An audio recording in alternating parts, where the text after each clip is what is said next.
I gave my daughter a house, hoping that it would be her happy home. But that same day her husband, James, brought his family and they forced her to serve them as if she were a stranger in her own home.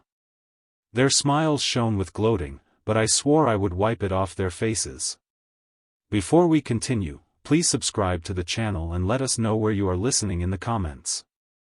My phone buzzed and I nearly dropped the pen. Emily's voice came through in a whisper, fractured like glass, about to shatter. "Dad," James says. He says, the house isn't what he expected. In the background, his voice cut through, sharp and mocking. "Not my taste, Em." You know that my grip tightened, the pen's plastic creaking under my fingers. The notary, a gray-haired woman with a practiced smile, slid the final document across the desk. I forced a nod, signing my name in a jagged scroll.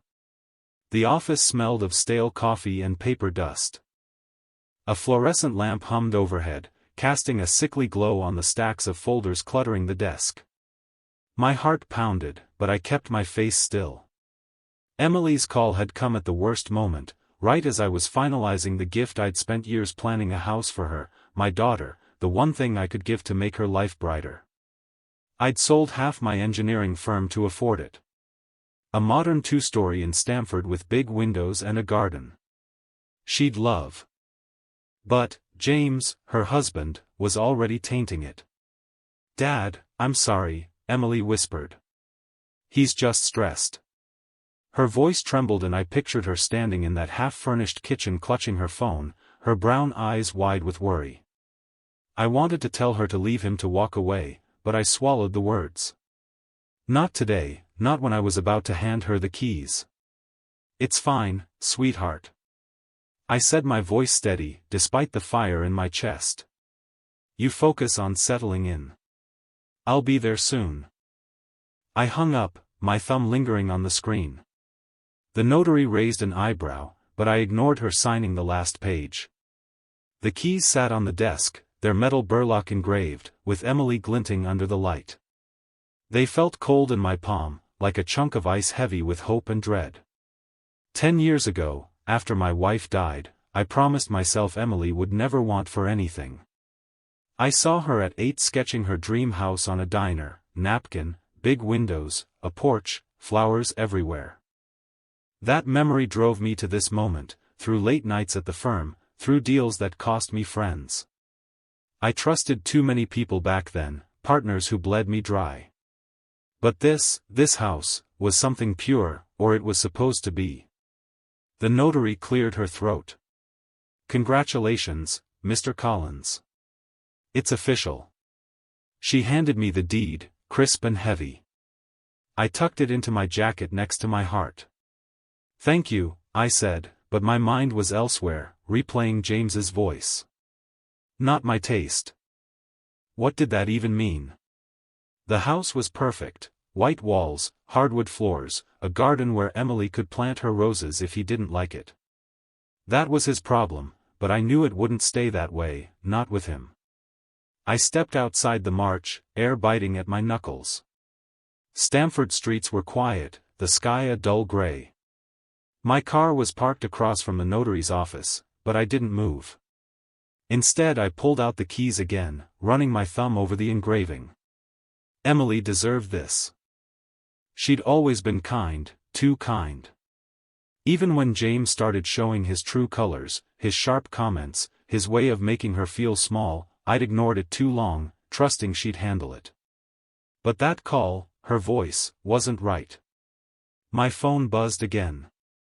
A text from Emily. "We're at the house. Can you come now?" I typed a quick reply. My fingers stiff on my way. I slid into the car, the leather creaking under my weight, and started the engine. The drive to her place was short, but my mind raced. I saw her at 16, laughing as we painted her bedroom in my old cottage. I saw her at 25, nervous but happy when she introduced me to James. I hadn't liked him then, too polished, too quick with his charm, but I'd kept quiet for her. The house came into view, its windows catching the weak sunlight. Emily stood in the driveway. Her coat pulled tight against the wind. Her smile was faint, almost forced. As she waved, I parked and stepped out, the keys heavy in my pocket. "Dad," she said, rushing to hug me.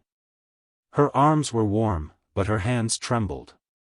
I held her tight, feeling the weight of her worry. "It's yours now," I said, pressing the keys into her palm. She looked down at them, her fingers curling slowly, like she wasn't sure she deserved it. "Thank you," she whispered, but her eyes flicked toward the house where James's car was parked, its trunk open, boxes spilling out. Her smile faded and my stomach twisted. I wanted to ask about the call about James, but her expression stopped me. Instead, I squeezed her shoulder. "Let's go inside," I said. She nodded, gripping the keys so tightly. Her knuckles widened as we walked toward the door. The garden's flowers swayed in the breeze, their petals bright against the gray.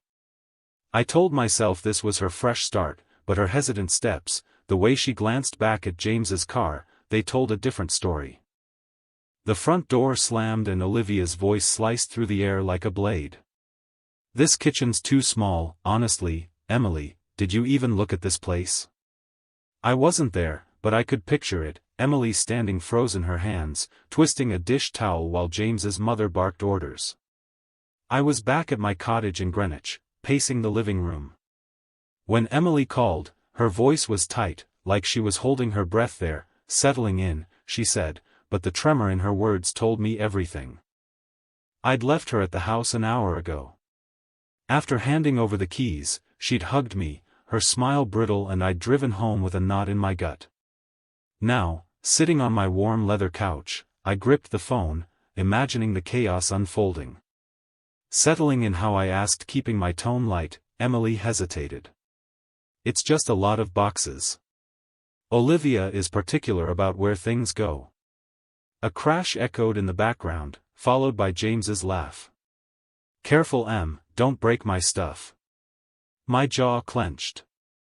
I pictured the house, its clean white walls now streaked with fingerprints, its hardwood floors scuffed by boots, the garden outside, Emily's pride, probably trampled by movers.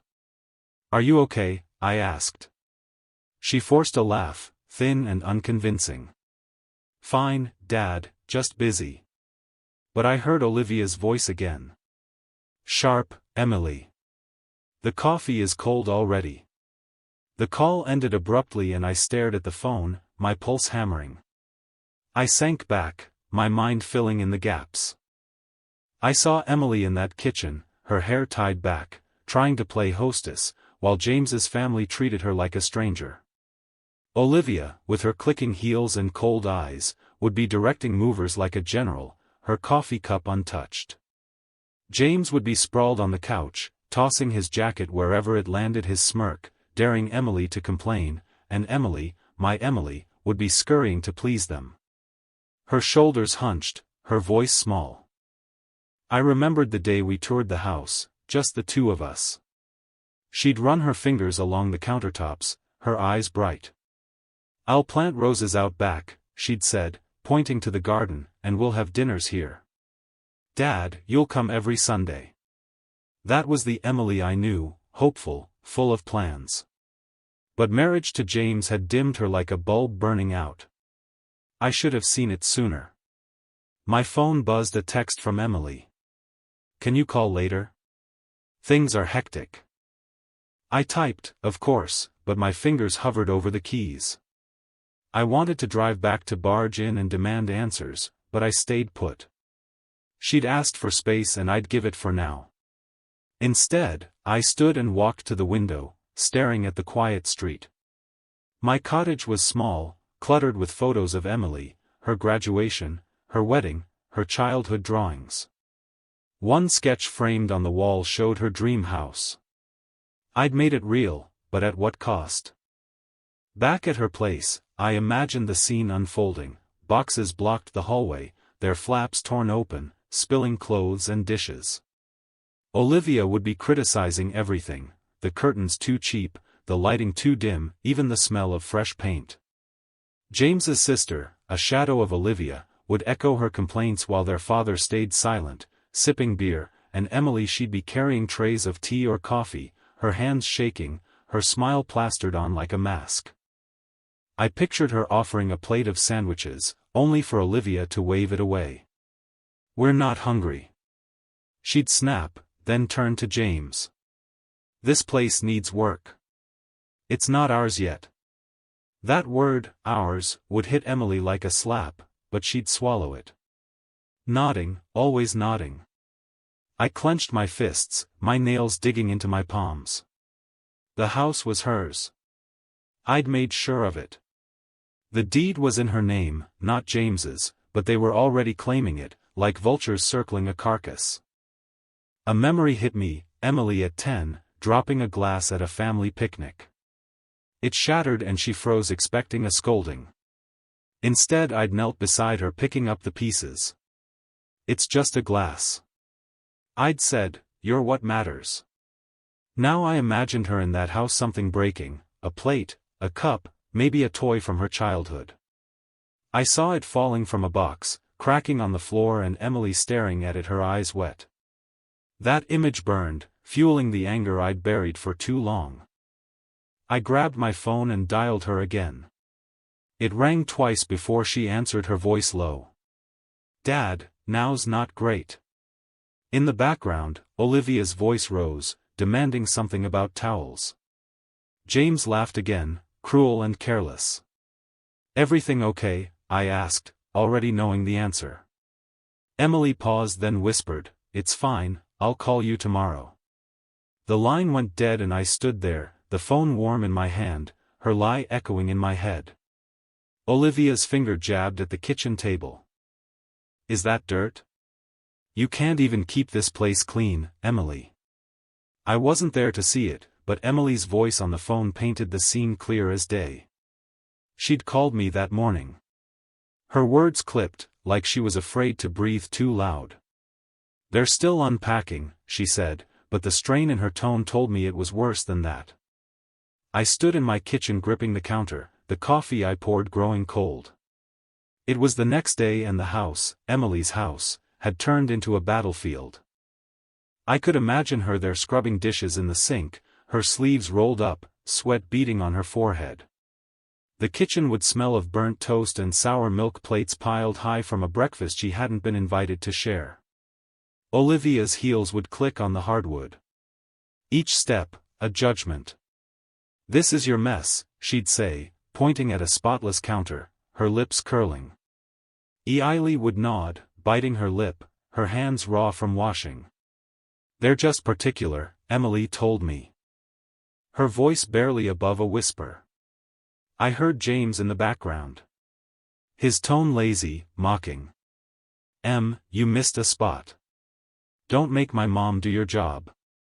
My blood boiled, but I kept my voice calm. "You don't have to do everything, sweetheart, it's your house." She laughed. A hollow sound. "It's fine, Dad, I've got it." But she didn't. I could hear it.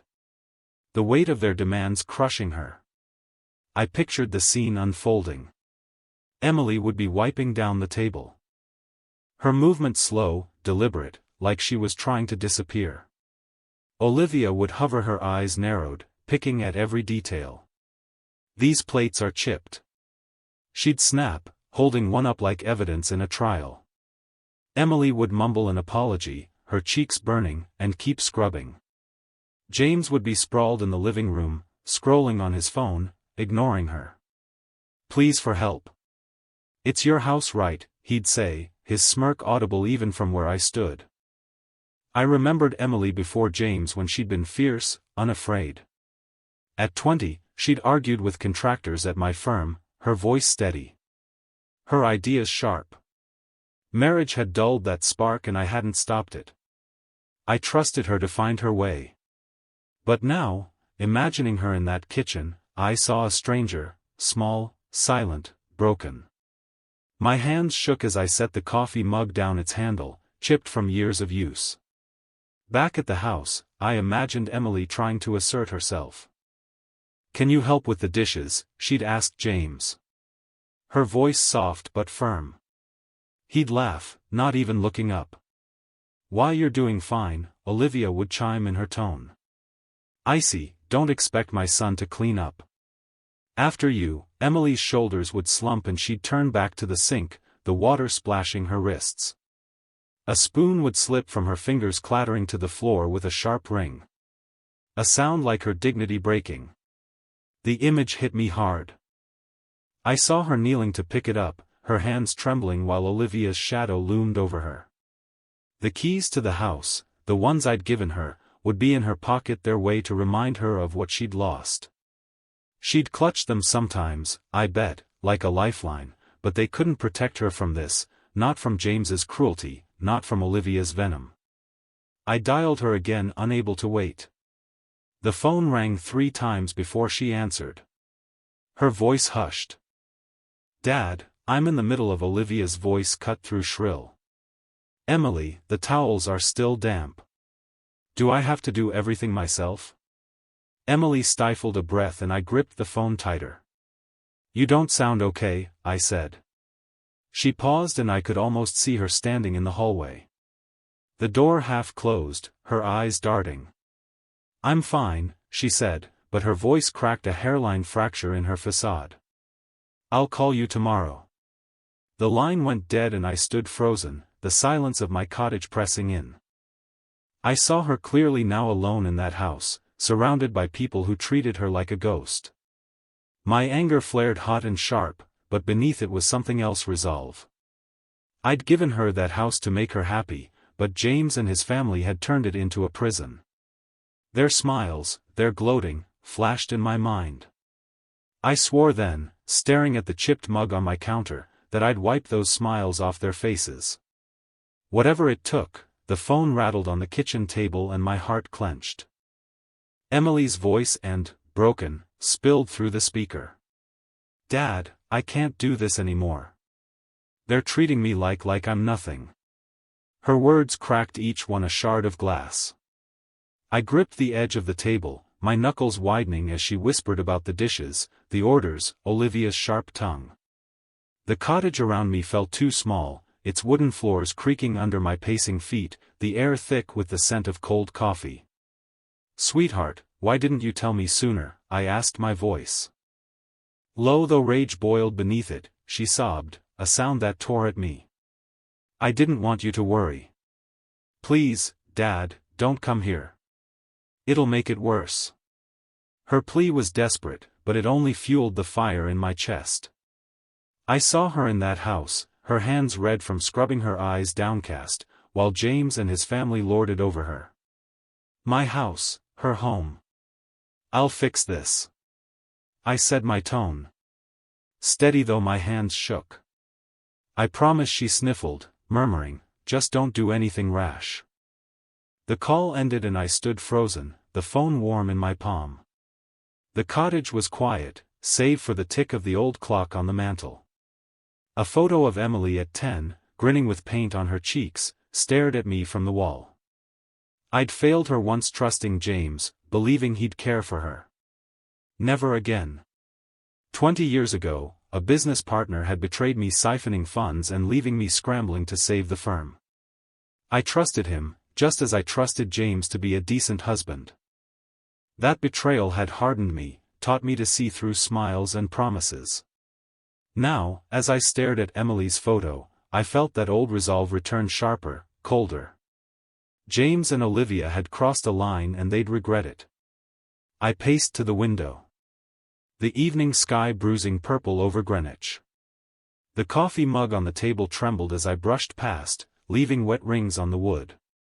My mind raced, piecing together what Emily had said. Olivia's commands, James's mockery, the way they'd claimed her space. The deed was in her name, I'd made sure of it, but they were acting like they owned it, like they owned her. I grabbed the photo from the wall, my thumb tracing Emily's smile. She'd been so happy when I gave her the keys, her eyes bright with dreams of roses and family dinners.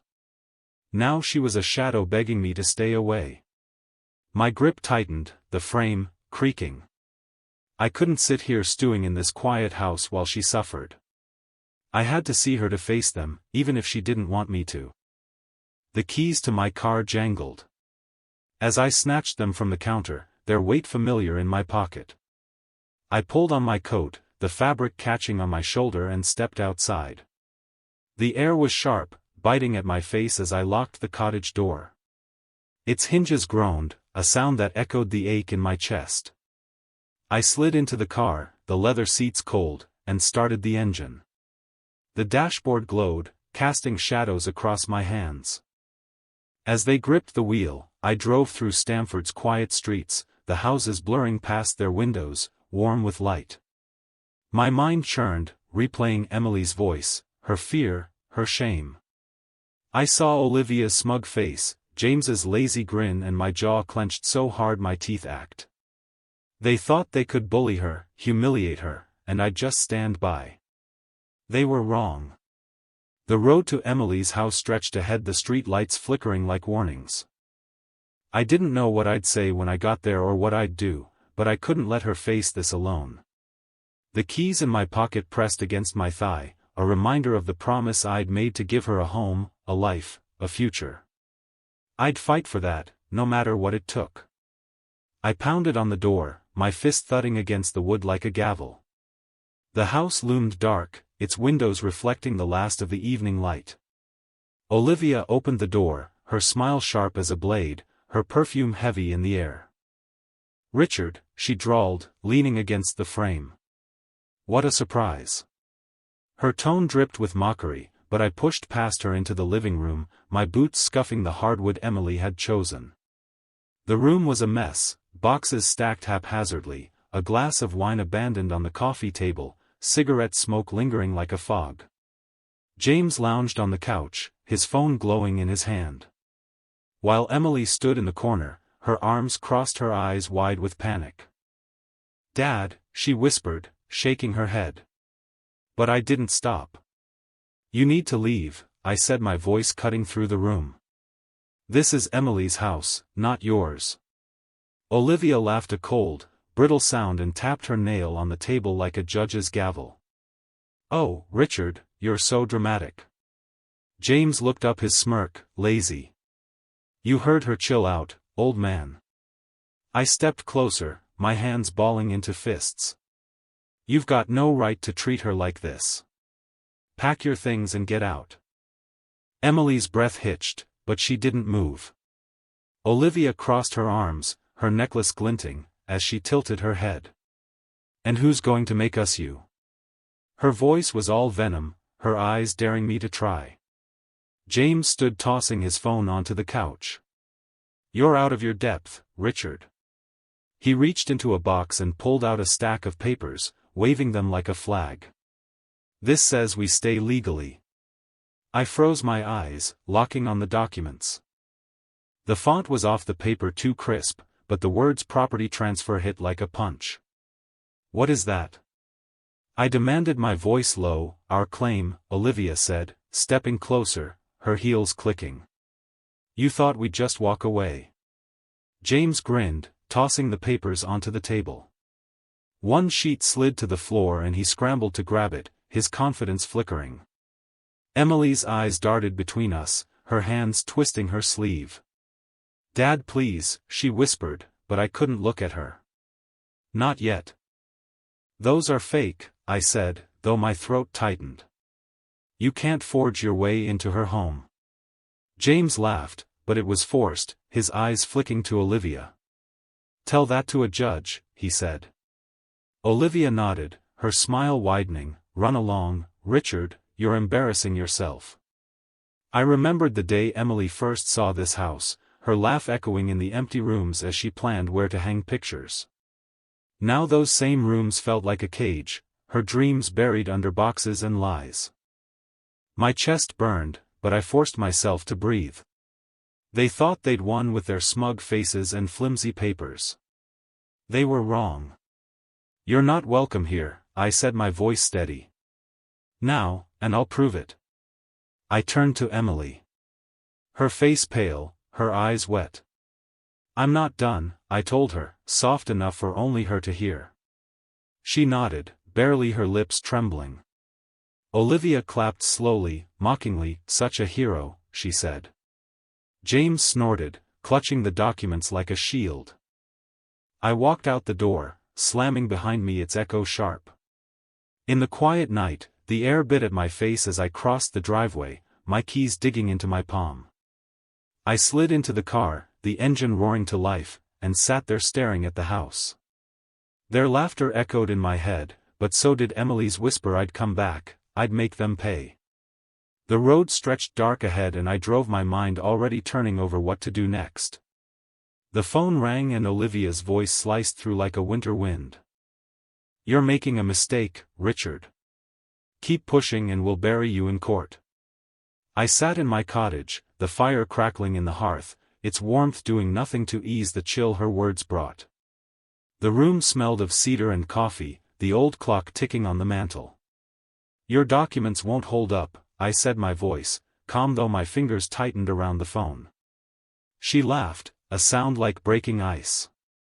"Oh, they're real enough. Ask any lawyer." In the background, James chimed in, his tone smug. "Give it up, old man, you're not winning this." I pictured them in Emily's house, their boxes cluttering her space, their voices drowning out her own. My jaw clenched, but I kept silent, letting Olivia ramble about lawsuits and legal fees. "Stay out of our way," she finished, "or you'll regret it."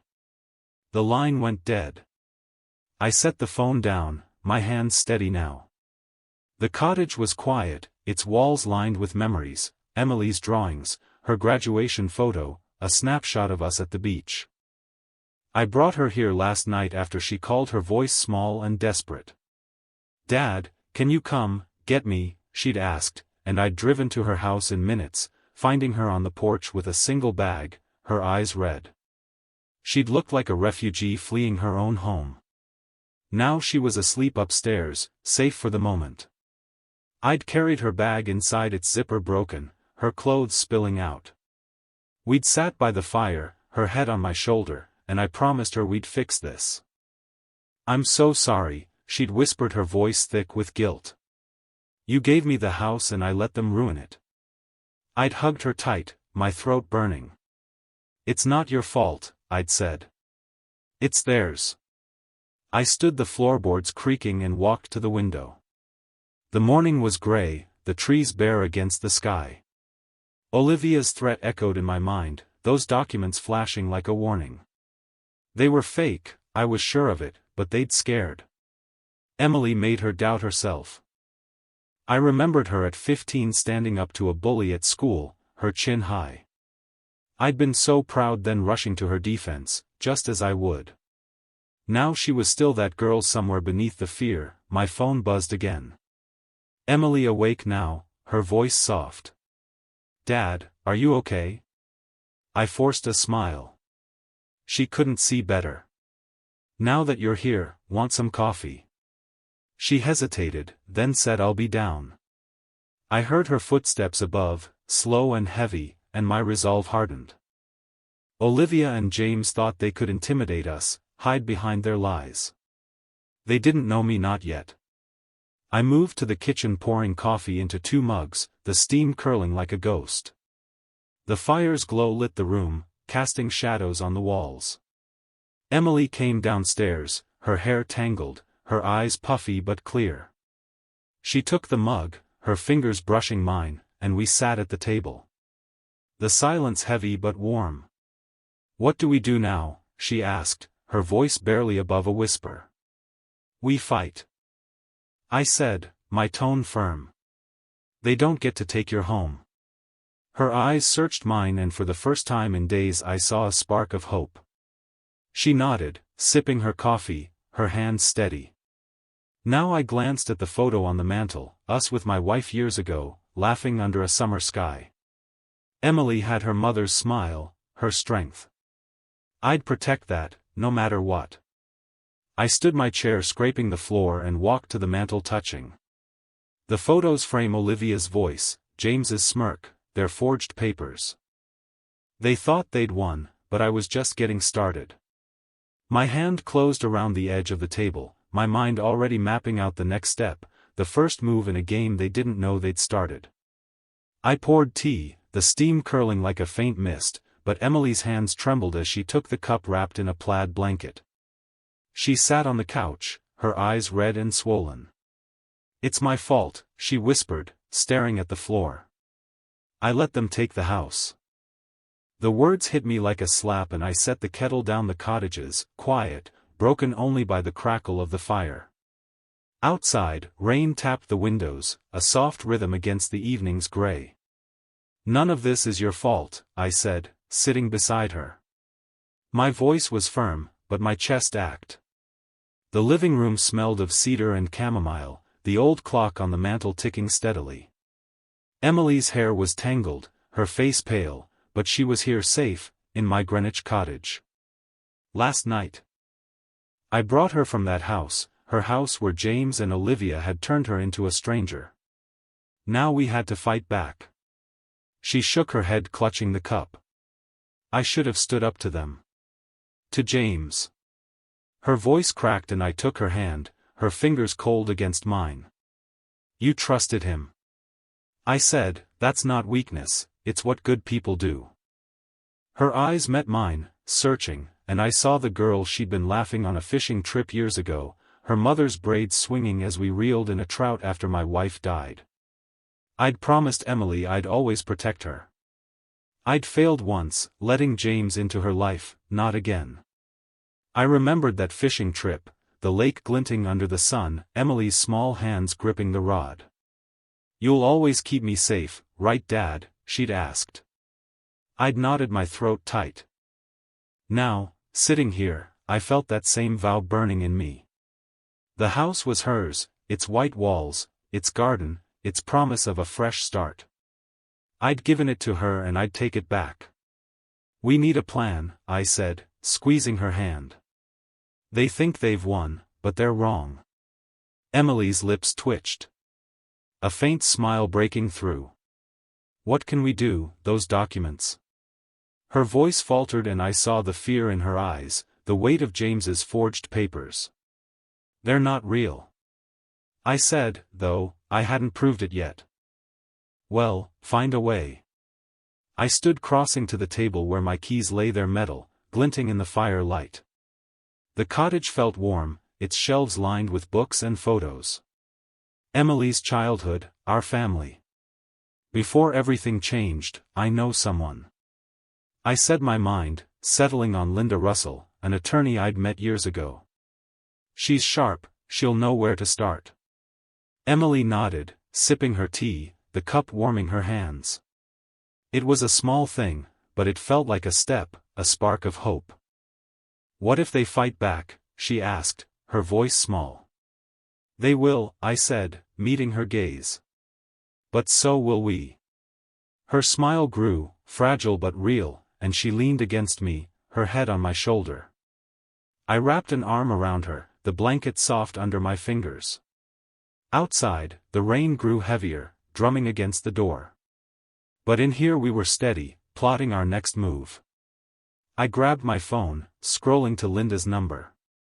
"I'll call her tomorrow," I said. Emily looked up, her eyes brighter now. "You really think we can do this?" she asked. "I know we can," I said, my voice carrying a certainty I hadn't felt in days. She nodded, her grip on the cup, tightening, and I knew she believed me. I dialed Linda's number, the phone cool against my ear. The line rang and I glanced at Emily, her face lit by the fire's glow. The rain pounded harder, a curtain closing us off from the world. Linda's voicemail clicked on and I left a message, my voice steady. "It's Richard Collins. I need your help." I hung up, taking Emily's hand again, and we sat there. The future uncertain, but ours to shape. I stepped into Linda Russell's office, the glass door hissing shut behind me. The space was sleek, polished wood, a glass desk, the faint smell of coffee drifting from a machine in the corner outside. Stamford's skyline gleamed through panoramic windows, the city humming below. Linda, her glasses perched on her nose, slid a folder across the desk. "Those documents fake," she said, her voice crisp. "But we need hard proof." My chest loosened a weight, lifting, though the fight was far from over. I sat the leather chair creaking and flipped through the folder. Copies of James's papers. Their edges too clean, the signatures uneven. How do we prove it? I asked, my fingers brushing the pages. Linda leaned back, her pen tapping the desk. Forgeries leave trails, inconsistent dates, mismatched fonts. I've seen it before. Her confidence steadied me, but her next words sharpened my focus. We need more than that to bury them. Something personal. I nodded, my mind racing. The office felt bright, almost sterile, but Linda's presence grounded it. Her sharp eyes, her no-nonsense tone. I'd called her yesterday, after that rainy night with Emily, and she'd agreed to meet right away. Now, here we were mapping out a war. What do you suggest? I asked. She smiled. A glint in her eye. A detective, someone to dig into their lives? People like Olivia always have skeletons. The word skeletons hung in the air and I saw Olivia's smug face, her heels clicking in Emily's house. I remembered years ago when colleagues laughed off my ideas at the firm, calling me a dreamer. I'd rebuilt that business brick by brick, proving them wrong. Now James and Olivia thought they could outsmart me, steal what I'd given my daughter. They'd learned the same lesson. Know anyone good? I asked. Linda slid a business card across the desk. The name Mark Wilson, printed in bold. He's a pit bull, she said. Expensive but worth it. I pocketed the card, its edges bending in my hand like a ticket to justice. My phone buzzed Emily. Her voice soft but anxious. Dad, any news? I glanced at Linda, who nodded and stepped to the window. The city sprawling below. We're making progress, I told Emily, keeping my tone light. Linda's on it. I heard her exhale a small sound of relief. You're sure we can trust her? She asked. Absolutely. I said, my eyes on the folder. Just hang tight. She paused, then whispered, thanks, Dad. The call ended and I turned back to Linda, who was already jotting notes. We'll file a motion to challenge the documents, she said. Her pen scratching. Mark will handle the dirt.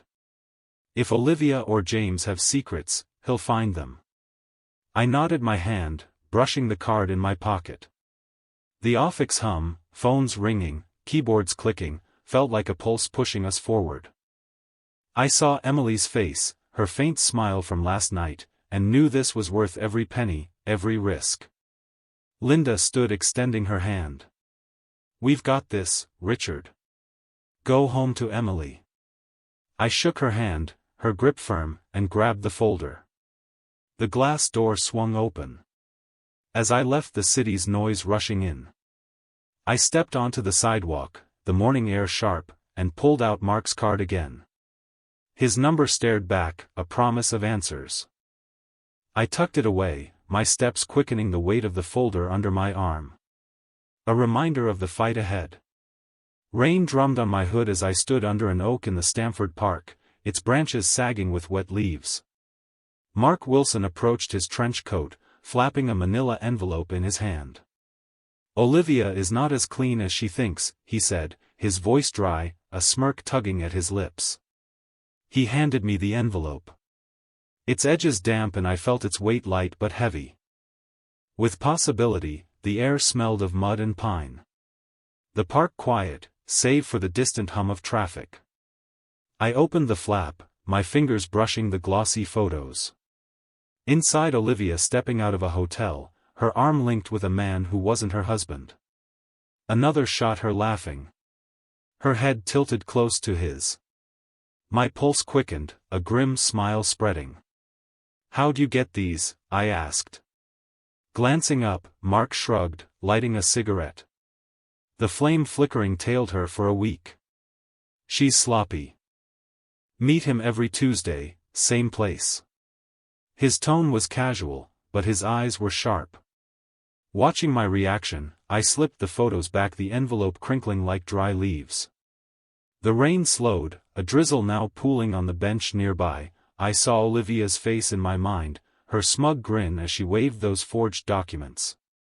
These photos were her weakness, a crack in her armor. I remembered a friend from the firm years ago who'd begged forgiveness after skimming profits. I'd let him go too soft then, not now. Olivia would get no mercy. "How solid is this?" I asked. Tucking the envelope under my coat, Mark exhaled. "Smoke," the cloud dissolving in the damp air. "Solid enough to scare her. She's terrified of losing face." He flicked the cigarette into a puddle. "It's his sharp. Use it wisely."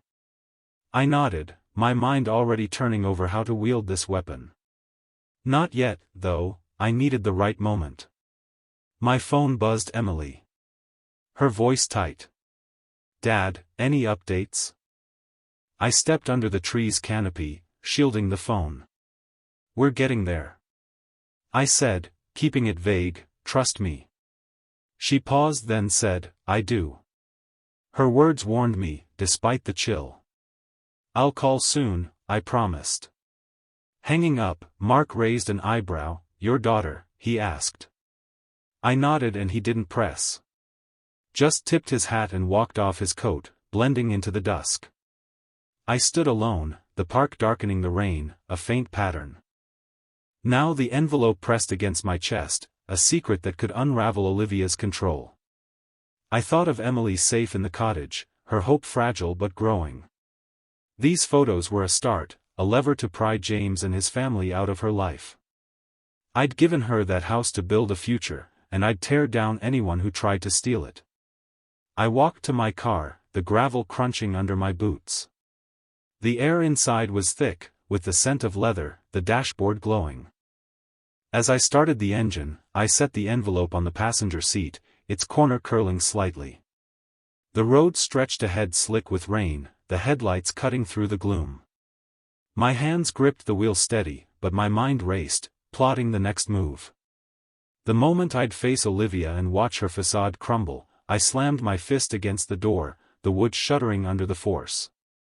The envelope in my other hand felt like a grenade, its contents ready to blow Olivia's world apart. The house, Emily's house, stood dark, its curtains drawn, but I knew they were inside. "Open up," I shouted, my voice echoing across the quiet Stamford Street. Emily stood behind me, her breath uneven, her hand brushing mine for courage. The door creaked open and Olivia's face appeared, her smirk faltering. When she saw my expression, "You've got 10 minutes to get out," I said, stepping into the living room. The air was stale, thick, with the smell of old coffee and cigarette smoke. Boxes cluttered the floor. A half-empty wine glass teetered on the table. James lounged on the couch, his phone glowing, but he sat up, eyes narrowing. "What's this about, old man?" he snapped. I tossed the envelope onto the table. A single photo sliding out, Olivia, arm in arm with a stranger. Her laugh frozen in grainy color. Olivia's face drained of color, her hand twitching toward the photo. "Where did you get that?" She hissed, her voice low, almost a growl. I met her gaze unflinching. "Doesn't matter, it's going online, unless you leave now." Emily stepped forward, her voice steady. "For the first time in weeks, this is my house," she said, her eyes locked on. "James, you don't belong here." James laughed, but it was brittle, his hands clenching. "You think you can scare us with some pictures? We've got documents, legal ones." I shook my head, pulling out my phone. "The police are on their way. Forgery's a crime, James. So is harassment." It was a bluff. I hadn't called them yet, but Olivia's eyes widened, her composure cracking. "You wouldn't dare," she whispered, but her voice shook. I remembered Emily at 6, hiding behind me when a neighbor's dog barked too loud. I'd knelt promising to keep her safe, and that vow burned in me. Now, Olivia and James had humiliated her, stolen her home, but they'd underestimated me. "You chose this," I said, my voice cold.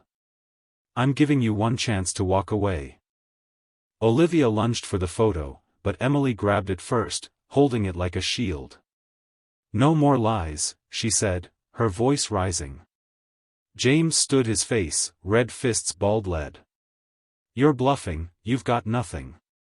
But his eyes darted to Olivia, who was trembling, her nails digging into her palms.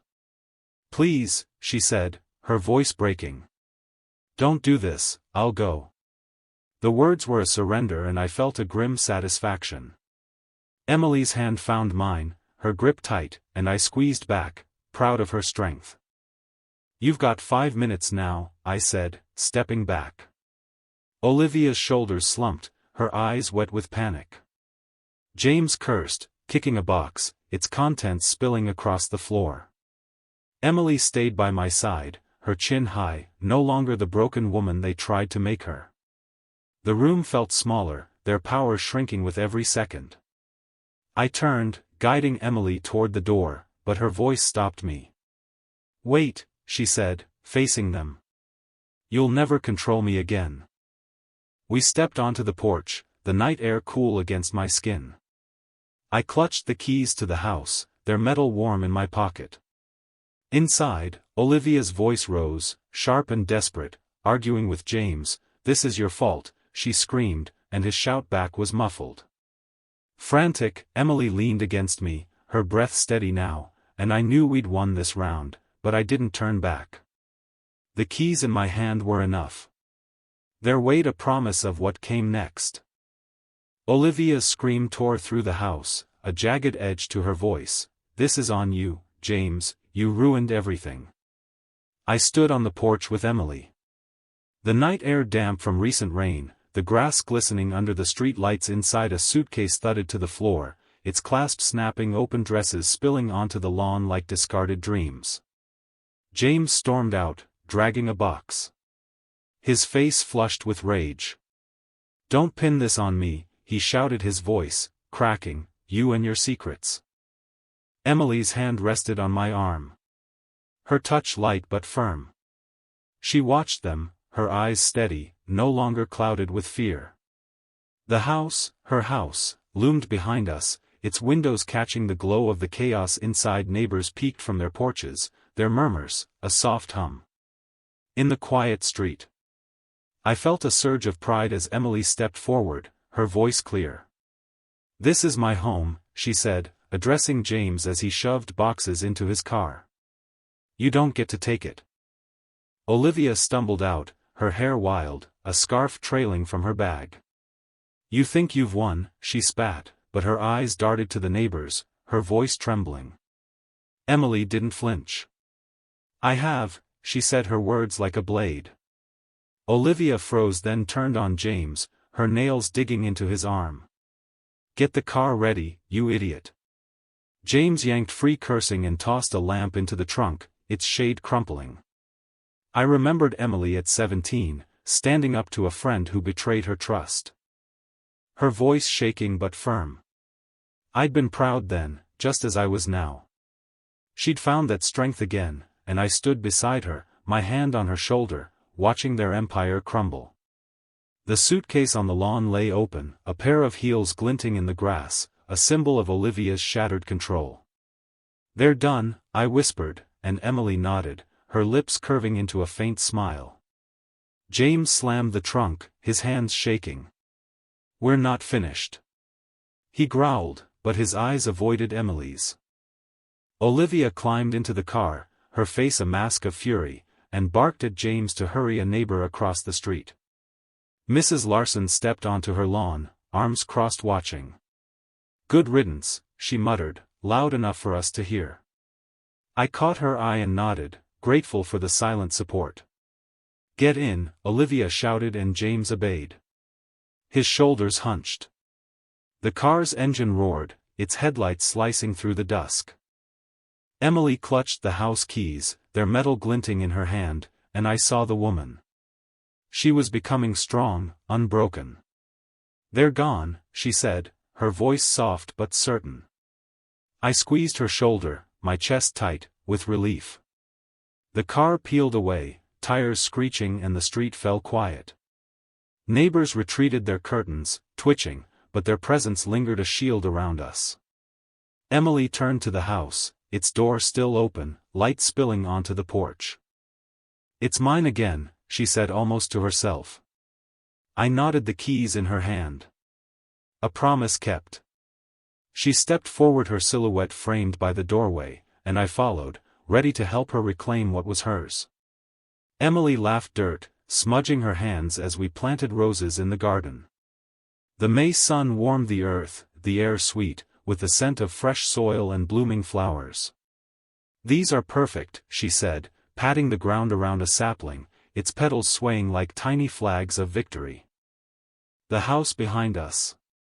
Her house gleamed, its white walls fresh with paint, new curtains fluttering in the open windows. I wiped sweat from my brow, my fingers gritty, and grinned. We were rebuilding piece by piece. Inside, the living room smelled of baked bread, a loaf cooling on the counter. Emily had spent the morning arranging photos, her childhood sketches now framed on the walls. The chaos of James and Olivia was gone. Their boxes cleared, the floors polished to a shine. A month ago she'd signed the divorce papers, the last chain broken. The house was hers legally, fully, and she'd made it a home again. "Need more soil?" I asked, hefting a bag. She shook her head, her ponytail swinging. "We're good, Dad." Her smile was bright, the kind I hadn't seen since before James. I remembered the day I bought this place, picturing her here. Happy, safe. That dream had nearly slipped away, but we'd fought for it together. Now, watching her dig her hands steady, I knew every sacrifice was worth it. A neighbor, Mr. Carter, waved from across the street, a pie in his hands. "Welcome back, Emily," he called. Crossing the lawn, she stood brushing dirt from her jeans and took the pie with a grin. "Thanks, Tom," she said, her voice warm. Other neighbors had stopped by all week, bringing food, offering help, their support, a quiet strength. Stanford wasn't just a place, it was a community, and they'd chosen her side. We carried the pie inside the kitchen, bright with sunlight. Emily set it on the counter, her keys clinking beside it, they're engraved. Emily catching the light. "I couldn't have done this without you," she said. Turning to me, her eyes were clear, no trace of the fear that had haunted them. I pulled her into a hug, her hair tickling my chin. "You're stronger than you know," I said, my voice thick. She squeezed me back, then stepped away, her smile fierce. "I'll be stronger now, I promise." I thought of her at 10, sketching this house on a napkin. Her dreams so big. I'd sold half my life to make them real. And standing here in a home filled with her laughter, I felt whole. The garden outside bloomed. Roses nodding in the breeze, a symbol of her new start. "Want to finish the planting?" I asked. She nodded, grabbing a towel, and we headed back out, the sun climbing higher. Later we sat on the porch. The sky streaked with orange and pink. The house glowed behind us, its windows open, its warmth spilling out. Emily leaned against me, her hand brushing mine. "This is home," she said, her voice soft but sure. I nodded, my throat tight, and watched the sunset. It's like bathing the garden, the street, the life we'd reclaimed. The keys rested on the table inside, no longer a battleground, just a promise kept. If you like this story, please like this video, subscribe to the channel, and share your impressions of this story in the comments. To listen to the next story, click on the box on the left. Thank you for watching.